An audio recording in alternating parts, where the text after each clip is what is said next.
Então, gente, nesse vídeo aqui eu vou mostrar dicas de manutenção em placa-mãe, como rastrear e detectar os defeitos básicos, primários desse tipo de placa. A primeira coisa que vocês têm que fazer é a inspeção visual.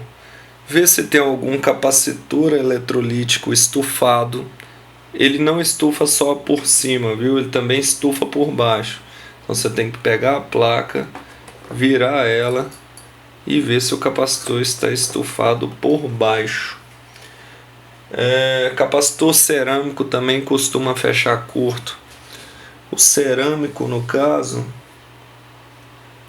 é esse tipo de capacitor aqui, ó. Aqui. Esse tipo de capacitor aqui. Aí ele costuma ficar preto. Verificar se tem algum pino amassado aqui no soquete do processador, porque isso também não permite dar vídeo.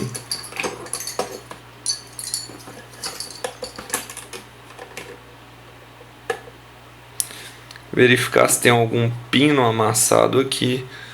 Logicamente não tem nenhum, mas se ocorrer e ter algum pino amassado, vocês devem usar uma pinça mais fina que essa, bem mais fina, com a ponta fina para poder desamassar, ou esse tipo de ferramenta aqui que você acha em loja que fornece aquelas pinças para dentista,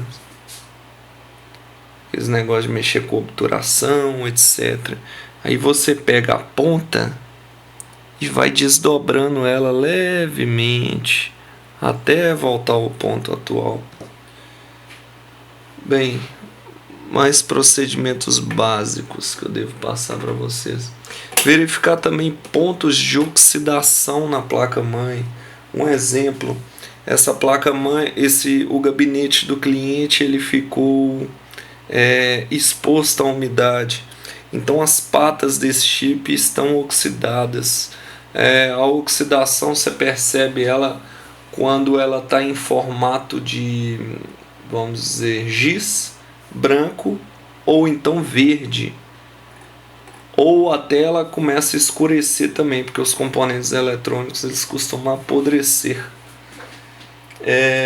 Verificar também os componentes montados errados.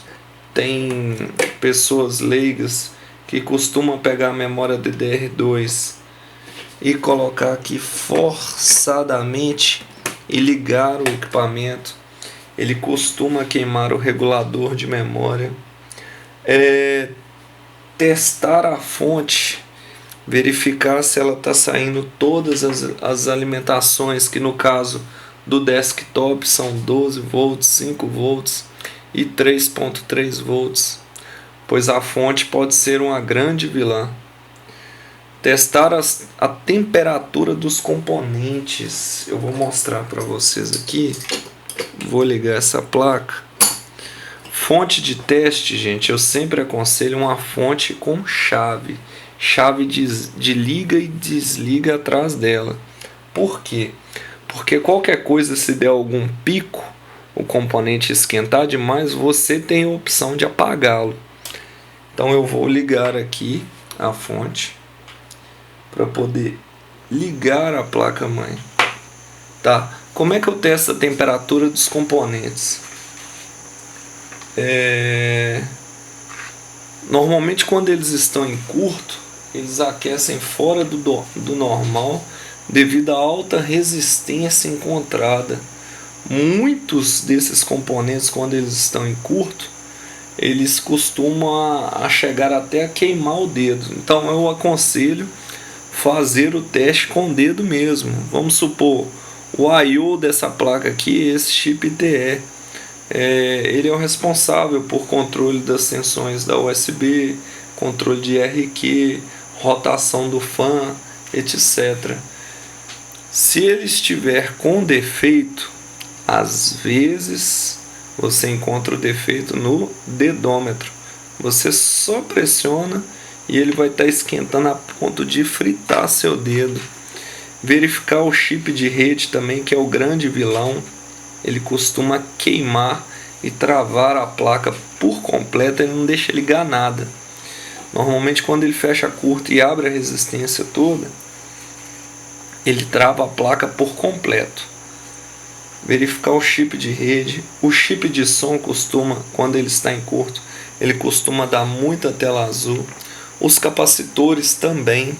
Verificar esses capacitores eletrolíticos. Os capacitores sólidos, raramente você os encontra com defeito. E também você deve testar as tensões. Percebam que eu peguei o multímetro e coloquei ele na escala de 20 volts. Vamos calcular isso em volts.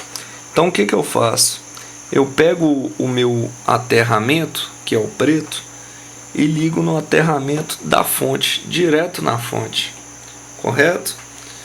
E eu vou verificar as tensões de entrada da placa-mãe, que no caso aqui do MOSFET, vocês percebem, a tensão primária da fonte é de 12 volts.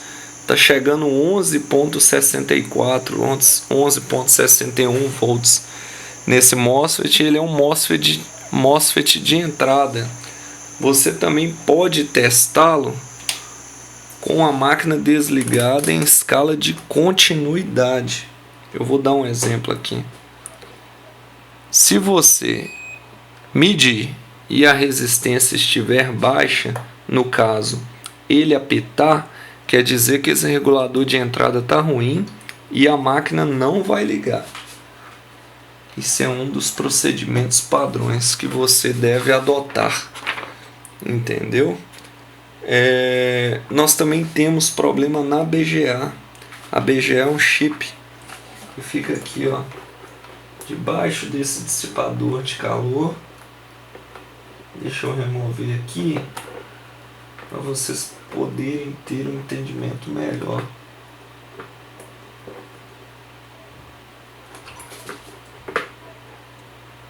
Deixa eu remover.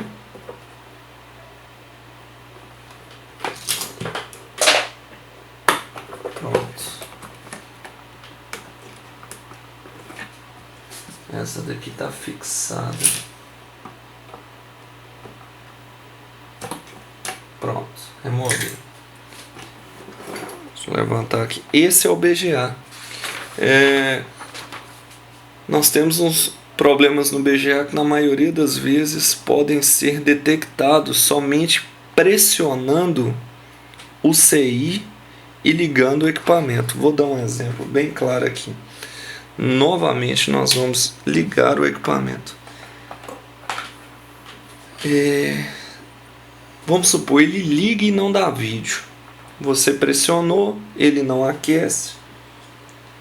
Você pôs o dedo, ele não aquece. Então você pressiona e liga a placa-mãe. Vou colocar o meu multímetro novamente na escala de 20. Você liga a placa-mãe. Se ela dá vídeo, é problema no BGA. Entendeu? Todas as placas-mães dão conserto. Algumas é que não compensa o conserto, tipo fazer rebaile nesse tipo de placa-mãe. No caso aqui, esse tipo de rebaile eu cobro R$200 porque dá muito trabalho. Então compensa normalmente o cliente comprar uma outra placa do que fazer o BGA desse tipo de placa. Normalmente os clientes aceitam fazer o BGA quando a placa excede o valor de R$800. Nesse caso aqui é uma placa-mãe baratinha, no valor de 140. Então compensa você comprar outro tipo de modelo ou então um modelo similar por um valor mais barato.